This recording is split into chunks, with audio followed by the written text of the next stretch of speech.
Baik rekan-rekan semua, kita kembali lagi. Mungkin rekan-rekan sudah siapkan kertasnya, penanya. Dalam kesempatan ini saya akan memberikan bagaimana gambaran asupan yang cocok untuk kegiatan kita dalam mendaki. Karena secara nggak langsung itu menjadi faktor utama kita untuk kebutuhan energi kita dalam satu perjalanan pendakian. Kita tahu terkadang kita sendiri juga mengalami. Kita pernah mengalami, kita punya teman-teman juga pernah punya pengalaman di mana makanan yang kita bawa tidak mencukupi untuk energi kita. Nah sebenarnya kita harus tahu dulu gitu, kenapa sih kegiatan kita ini kita harus tahu kebutuhan pendakian, kebutuhan kalori kita dalam mendaki, energi kita yang kita keluarkan berapa. Mungkin kalau secara pasti kita bukan dari bidang kesehatan, tetapi perkiraan kita harus tahu gitu, dan kita harus banyak, mau nggak mau kita harus belajar tentang hal itu, karena ini untuk kebutuhan energi yang kita butuhkan untuk kegiatan kita. Nah, berapa sih sebenarnya kalori yang dibutuhkan kita per hari? Nah, kalori yang dibutuhkan kita per hari berapa sih? Nah, dari catatan yang saya dapat nanti akan saya share. Nanti akan saya share juga gitu kan. Tapi kalian bisa dicatat dulu untuk sebagai hitung-hitungan, sebagai literatur juga. Wanita itu kebutuhannya 1.600 sampai 2.400 kalori per hari. Saya ulangin ya. Wanita membutuhkan 1.600 sampai 2.400 kalori per hari. Sedangkan laki-laki kebutuhan kalorinya 2.000 sampai 3.000 kalori per hari. Laki-laki membutuhkan kalori 2.000 sampai 3.000 kalori per hari. Nanti ada tabel di mana tingkat aktivitas, jenis aktivitas, dan kebutuhan energi per hari. Itu ada juga, nanti kalian bisa lihat. Nah, yang paling ringan, aktivitas paling ringan itu adalah cuman duduk dan menulis. Itu kebutuhan kalorinya ada hitungannya BMR. BMR itu basal metabolic rate atau hitungan energi minimal yang dibutuhkan tubuh kita dalam keadaan istirahat sempurna. Nah, itu BMR plus 30%. Sedangkan yang paling berat, ini kegiatan kita yang paling berat, hiking, climbing, itu kegiatan yang paling berat. Itu yang membutuhkannya BMR plus 125%. Nanti kalian bisa melihat cara menghitungnya. Lalu bagaimana? Terus makanan apa yang seharusnya seharusnya harus kita bawa gitu. Nanti kita akan satu persatu akan kita lihat. Nah, makanan yang kebutuhan yang cocok untuk kita bawa per kalori. Jadi nanti saya akan kirim juga tabelnya ya, tabelnya. Jadi kalau teman-teman bisa memperkirakan kira-kira apa sih yang cocok kita bawa. Karena kita membutuhkan energi yang besar, dan pada saat kita melakukan perjalanan kita banyak keluar air, kita banyak keluar keringat, sehingga kita membutuhkan satu makanan, kebutuhan air kita juga meningkat. Nah, di sini pentingnya kita selain energi kita juga butuh vitamin. Yang cocok apa? Buah. Pertama, buah yang mengandung air cukup tinggi. Contohnya ketimun, apel, atau kalau melon, semangka bagus tapi berat ya, bawanya berat. Atau kalau mau dibelah, dibagi-bagi per grup, misalnya satu melon dibagi jadi 4 atau dibagi jadi 5, jadi 6, tergantung jumlah orangnya, itu dibungkus yang rapih gitu kan. Nah, nanti kita ada caranya lega, bagaimana zero plastik. Nah, ini berhubungan terus kita nanti gitu kan. Belum nanti kalau peralatan saya tidak banyak membahas, karena sekarang peralatan sudah banyak, sudah brand juga sudah banyak. Tapi saya cuma sarankan sedikit kita masuk ke peralatan ya. Peralatan itu yang nyaman dan sesuai dengan harga, bukan yang mahal.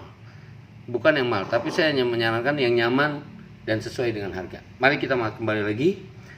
Itu nanti kita akan masuk tuh di sesi yang akan datang, yang berikutnya zero plastik. Ya, sekarang kita ngebongkar dulu dengan makanan, gitu kan. Nah, terus apalagi kebutuhan kita, daging. Lalu daging seperti apa, gitu kan? Yang harus kita bawa, apakah sudah mentah ataukah sudah matang, gitu kan? Roti.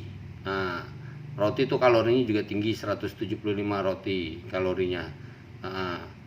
Itu tinggi semua roti. Nasi juga kalorinya tinggi. Per gramnya itu karbohidrat. Kita butuh karbohidrat. Kebutuhan paling tinggi itu di karbohidrat. Roti juga mengandung karbohidrat. Mie juga mengandung karbohidrat, tapi saya nggak terlalu menyarankan mie karena ada bahan pengawetnya. Nah, kalau daging bisa juga seperti daging ayam yang sudah ada bentuk sosis, daging sapi dalam bentuk sosis, makanan gitu kan, dan yang lain-lainnya. Proteinnya yang cukup tinggi. Nanti akan saya kirim by WA mengenai segala macamnya kebutuhannya. Nah, kenapa sih kita harus care? Karena faktor makanan ini sangat penting sekali. Ketika kita salah dalam menentukan makanan yang kita bawa, efeknya sangat tinggi. Tapi saya sih sering melihat, saya lihat di dalam beberapa kali pendakian, saya melihat grup-grup makanannya sudah cukup asupannya sudah cukup baik.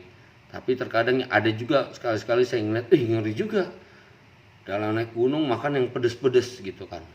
Wah, ini sangat membahayakan diri kita gitu kan. Apalagi pas waktu perjalanan naik atau turun, tiba-tiba pencernaan kita kurang baik karena pedas. Nah, ini resiko juga buat kita. Kenapa? Sekarang banyak sekali dijual makanan-makanan siap saji, bagi olahraga seperti kita, pegiat alam ini di alam bebas, makanan siap jadi. Itu sudah banyak sekali yang menjual sekarang. Jadi kita tinggal di sana, kita masak, tinggal angetin, tinggal masak, tinggal angetin aja, nggak terlalu lama masaknya. Ini sangat menguntungkan juga buat kita, sangat baik buat kita.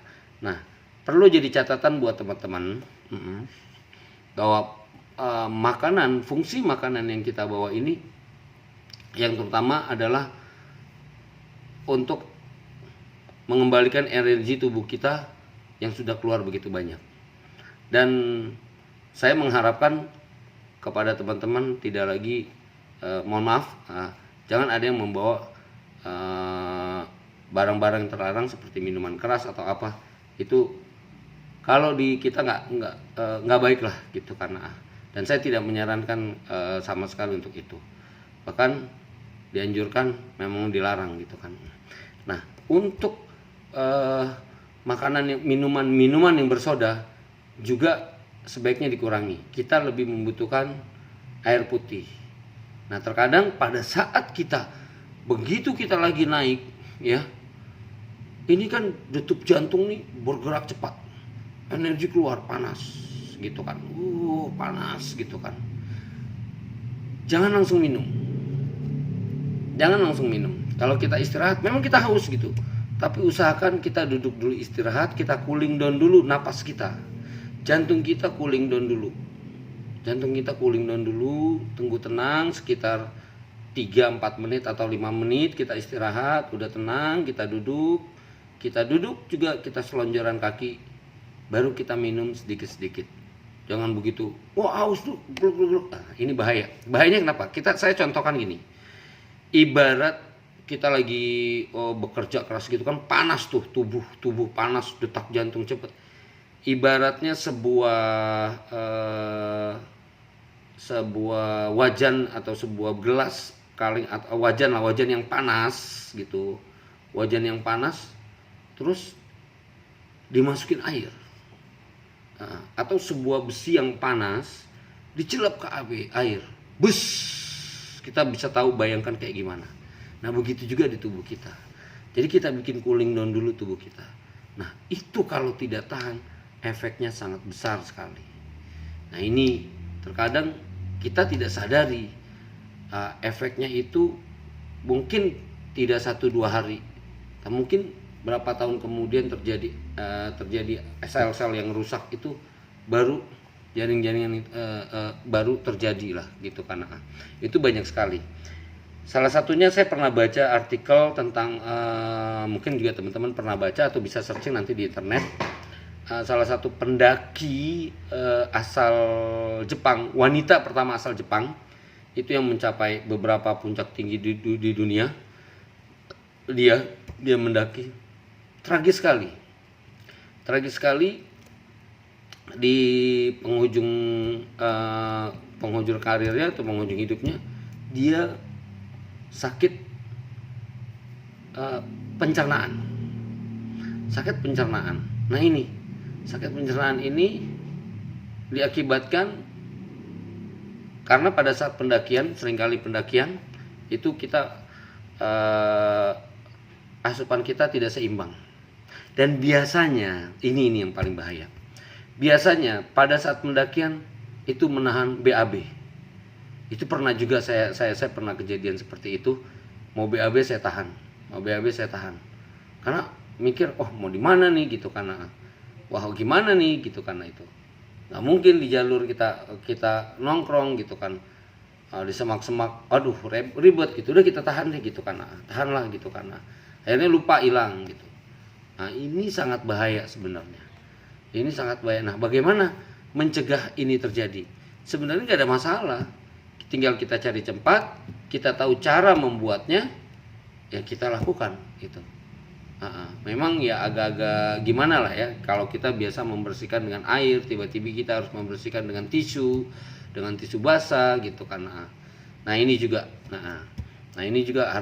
harus kita perhatikan, karena kita harus membawa makanan yang bagaimana gitu kan. Itu, dan saya rasa teman-teman sudah paham makanan apa aja yang harus dibawa, bagaimana, karena ini efeknya sangat besar. Ketika kita makan sembarangan, minum sembarangan dalam pendakian, gue cuek aja gitu kan, cukup mie instan gitu kan, nggak perlu lah gue gitu kan, yang lain-lain cukup bawa roti. Tapi sebenarnya itu sangat bahaya. Pernah nggak teman-teman mengalami begitu saat pendakian, kepala pusing, mual. Ini kan sebenarnya seperti yang di video pertama saya bilang tadi, saya katakan 5 yang harus kita bongkar di dalam diri kita, interpersonal blocking kita gitu kan. Kadang kita nggak mau mengakui kalau kita sedang dalam keadaan kurang sehat dalam pendakian, tiba-tiba gitu kan, kita pusing, kita mual gitu, mulai berkunang-kunang, perjalanan kita capek, kita tahan, mau BAB kita mau ngomong malu. Nah ini yang sangat membahayakan sekali pada diri kita. Dan kalau sudah terjadi, orang di sekitar kita juga ikut jadi repot. Nah saya berharap dari kelas kedua ini kita bisa mengambil pelajaran yang terbaik. Nanti saya kirim by WA kebutuhannya, kebutuhan apa saja dari kita, bisa sharing, kita belajar situ. Mungkin teman-teman semua di sini punya pengalaman menarik melihat atau merasakan langsung bagaimana melihat orang atau mengalami langsung kejadian yang gak enak dari makanan yang kita makan, dan ini bisa menghambat pendakian kita. Kita bisa lihat banyak hal gitu, karena mungkin nanti saya berharap teman-teman kita sharing di grup, nanti kita masukin apa sih masalahnya gitu kan, kenapa sih gitu kan. Itu baik, itu saja dari saya. Undang teman-teman yang lain masuk ke grup kita, mumpung belum jauh, kita akan bongkar satu persatu. Terima kasih. Nanti saya mohon kita interaktif di dalam, lebih interaktif lagi dari yang kemarin, di dalam grup kita. Kita saling berbagi, kita saling sama-sama belajar. Jadi kita tahu bagaimana sih harus yang kita lakukan, bagaimana sih persiapan kita.